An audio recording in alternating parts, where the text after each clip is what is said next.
Cabo Mil Radio 96.3 presenta el podcast de Isabel y su café. Urólogo. Yo platico mucho con Hugo de estos temas, sobre todo que mortifican de salud a partir de los 40 años y siempre me da muy buena orientación, por eso quería compartirles este contenido con ustedes. Recientemente falleció un conocido actor, Vander James, protagonista de la serie Dawson's Creek, que si usted es millennial como yo, pues perfectamente la recuerda. Era un ícono de nuestra juventud. Y bueno, fallece a los 48 años con 6 hijos de cáncer colorectal que se le detectó apenas hace unos años. Y precisamente para explicarnos un poco el caso y qué medidas nosotros podemos tomar para detectar a tiempo, está con nosotros el doctor Hugo Aguilar. Bienvenido, Hugo, ¿cómo estás? Hola, muy contento de estar con ustedes de vuelta. Oye, curiosamente yo te invité el viernes a tocar ese tema aquí al aire por lo que sucedió con Vander James, pero acaba de salir también el diagnóstico de Catherine O'Hara, la actriz de Mi Pobre Angelito, de las películas de Beetlejuice, que al parecer falleció de una embolia pulmonar, pero tenía y padecía cáncer colorectal también y no se había hecho público. Entonces, esto puede afectar tanto a mujeres como hombres. Platícanos. Sí, de hecho, la incidencia es muy parecida, o sea, la cantidad de casos que se presentan es muy parecida. En general sabemos que hay más preferencia se presenta más en los hombres, pero no es tan significativo, pues, o sea, es muy parecido. Como todos los cánceres, o como la mayoría de los cánceres, el cáncer colorectal pues se debe a uno de los factores, pues es la inflamación crónica, ¿no? Y la realidad es que en el colon pues pasan todos los alimentos o todo lo que consumimos como desecho. Entonces, mucha de este riesgo está influido por la dieta, ¿no? De la dieta diaria que tenemos, que muchas veces no parece tanto o tan mala nuestra dieta, pero en realidad que son estos pequeños cambios que son de diario, y diario estamos produciendo esta inflamación crónica en el colon, que eventualmente a los que tienen más riesgo pues va a presentarse un cáncer.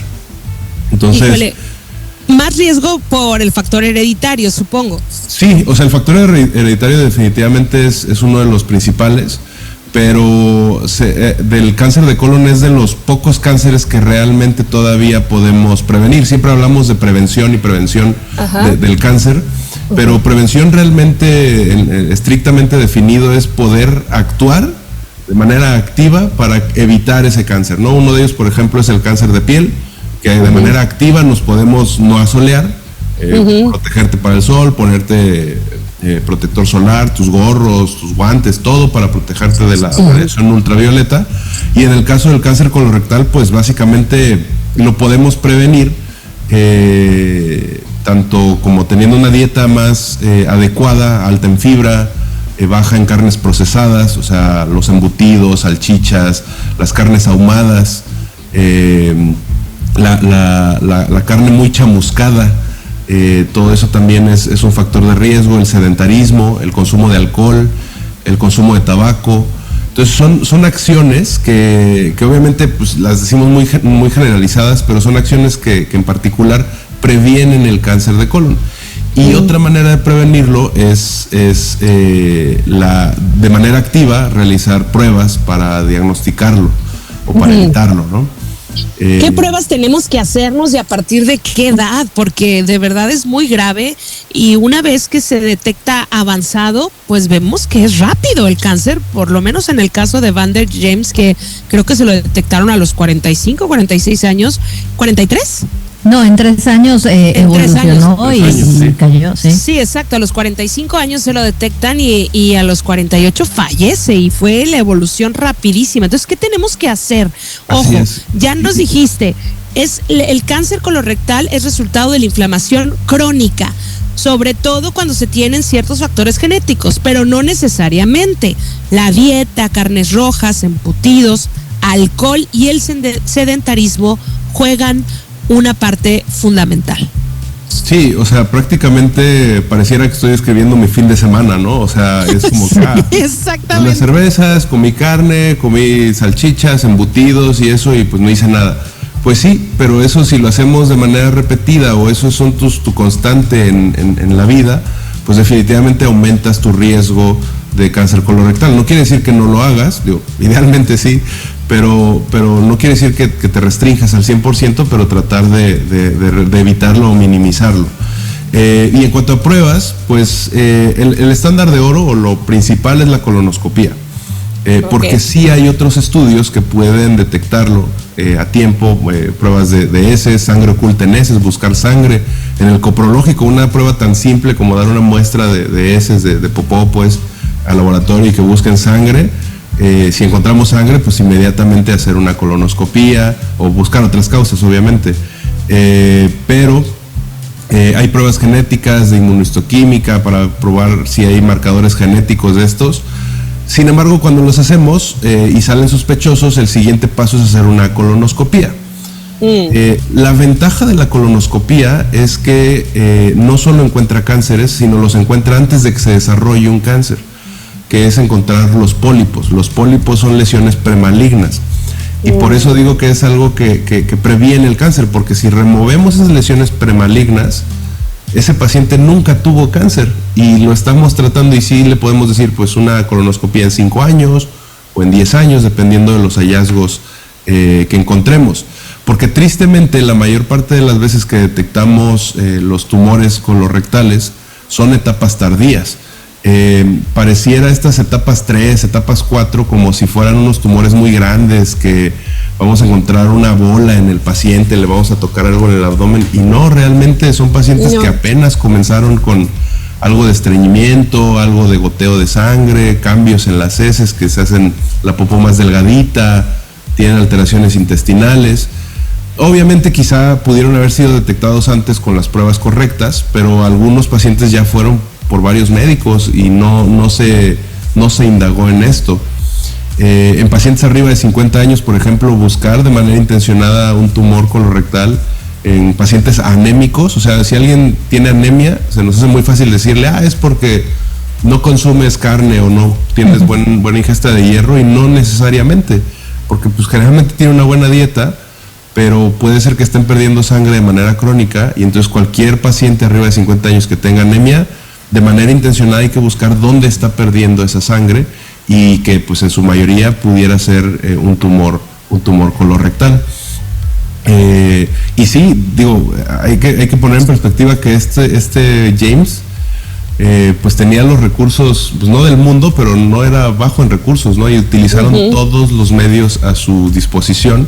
O sea, no fue de esos pacientes famosos, pues, que a veces conocemos que optaron por la medicina alternativa y decidieron no realizarse tratamientos. O sea, siguieron todos los tratamientos y aún así fallecieron en un tiempo de 3 años. Bueno, nos estás dando información súper importante. ¿Hay que hacerse la colonoscopía a partir de los 50 o desde los 45? La recomendación es a partir de los 45. De hecho, hay algunas opiniones a favor de cambiar esa edad hasta los 40, sobre todo si existen los factores de riesgo. Que te digo, muchas personas dicen, no, pues yo no tengo ese factor de riesgo, pero si analizamos nuestra dieta, pues sí, ya tienes el factor de riesgo probablemente más de 2 veces por semana. Claro. ¿Qué es la pregunta que nos están llegando? Ya tengo varias y quiero resolvérselas a los radio followers que nos hacen el favor de conectarse. Por acá nos dice precisamente un radio escucha que si la carne asada, espérate, ¿dónde quedó la pregunta, Panchita? Que si la carne asada tiene que ver con el cáncer de colon. Ya se asustó con la carnita asada, ¿sí? O sea, tristemente sí, pues es el hecho de la combustión directa, o sea, el calor directo sobre las proteínas animales producen esta carbonización y producen residuos de la combustión, y eso produce inflamación y puede ser. Pues obviamente si lo hacemos una vez al día, sí el riesgo es muy alto. Si lo hacemos una vez cada 15 días, una vez al mes, y también digo, tu dieta no es solamente eso, pues no hay tanto problema. Yo creo, aún así, pues tendremos que analizar particularmente nuestra dieta. Claro, y así como hay cosas que comemos que pueden aumentar el riesgo, también hay cosas que puedes hacer en tu dieta que pueden disminuir el riesgo, ¿no? Por ejemplo, el comer leguminosas es una de las cosas que más ayuda, porque tiene un tipo de fibra que es resistente, se llama almidón resistente, y las bacterias del intestino con este almidón resistente producen una sustancia, en particular un ácido graso que se llama butirato, que ayuda a proteger las células del colon. Granos enteros como por ejemplo la avena, el arroz integral, la quinoa, quinoa, también tienen este efecto de barrido, ¿no? Entonces, si tú en tu dieta habitualmente comes avena, arroz, frijoles, lentejas, estás protegiendo. Otro alimento que puede ayudar, brócoli, crucíferas, las que se llaman crucíferas, ¿no? Como coliflor, brócoli, colecitas de Bruselas, los frutos rojos que tienen muchos polifenoles, que también son antioxidantes que protegen las células del colon, y mantener una microbiota sana, ¿no? Con yogur, con lácteos fermentados. Entonces, en la medida en la que maltratas, comiendo a lo mejor ocasionalmente una carnita asada, pues hay que procurar también desmaltratarlo comiendo este tipo de alimentos benéficos. Sí, a fin de cuentas es un balance. Exacto. Y no hacerlo diario, pues, o sea, pero si diario es tu dieta o muy frecuentemente es tu dieta, pues sí, definitivamente ve y chécate. O sea, Claro. Es algo que vale muchísimo la pena. ¿Hay alguna otra señal de la inflamación crónica del colon? ¿Hay alguna otra señal que, oye, igual y tengo inflamación en colon y no me he dado cuenta? Pues en general, heces blandas, los pacientes con estreñimiento también, o sea, esos son procesos en los que el colon está funcionando de manera anormal. La palabra inflamación se refiere a la presencia de células inflamatorias, no tanto a que se nos infle el abdomen. Ok. Pero en general sí hay una cierta coincidencia, o sea, si un paciente tiene un proceso abdominal en el que siempre está como hinchado, pues probablemente haya un proceso inflamatorio adentro del intestino de manera crónica, definitivamente. Entonces sí creo que sí forma parte de eso. O sea, esos pacientes que les dicen, tienes colitis crónica, pues siempre, ese por ejemplo es un diagnóstico que siempre hacemos al último. Después de haber descartado muchas cosas, ya le decimos, sí es una síndrome de intestino irritable, pero no es algo que podemos soltar de diagnóstico al paciente porque hay que descartar otras enfermedades importantes primero. Y es por eso que tenemos que ser específicos. Bueno, se nos está acabando el tiempo. ¿Por qué a los asiáticos les da mucho cáncer en colon? ¿Eso es cierto? Hay cierta prevalencia, cáncer de colon, ese es más hereditarios genéticos, cáncer de colon, cáncer biliodigestivo también, tienen mucho cáncer ellos. Mira, no sabía. Por acá nos dicen, ¿y quién tiene que atender el cáncer de colon o quién debe de realizar la colonoscopía? O sea, quien haga colonoscopías, pero en general es el gastroenterólogo o el coloproctólogo, también puede hacer rectosigmoidoscopías. Pero básicamente, o sea, tenerla disponible es quien la haga, ¿no? Yo como urólogo obviamente no hago ni una colonoscopía, pero sí en parte del cuestionario cuando revisamos a un paciente que tristemente nunca van al médico, ¿no? O van muy poco, pues incluimos esas preguntas de salud intestinal y si es posible lo referimos con el coloproctólogo o el gastroenterólogo para que le realicen su colonoscopía. Pues ya lo sabe, Radio Follower, aumento del consumo de fibra, de las verduras, no al sedentarismo y bájele a la carnita asada todos los días, por favor. Nos dicen también por acá, aguas con el excremento con sangre o el estreñimiento crónico, también son factores de riesgo. Y ya lo dijo, a partir de los 45 años, por favor, su colonoscopía, que si sale bien, pues se la hace cada 5 años. Y de esa manera estamos del otro lado. También nos dicen por acá, oye, a mi papá le diagnosticaron pólipos, pero no hicimos nada. ¿Se los tiene que operar? Sí, definitivamente. Los pólipos se atienden, ¿correcto? Sí, probablemente esos pólipos fueron removidos durante la colonoscopía. Si no fueron removidos, sí tienen que removerlos porque son lesiones precancerígenas. Okay. O sea, es el precáncer. Se van a volver un cáncer si se dejan. Perfecto.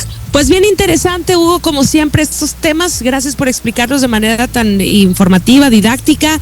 Y esta es tu casa. Recuérdanos, por favor, tu vía de contacto como urólogo.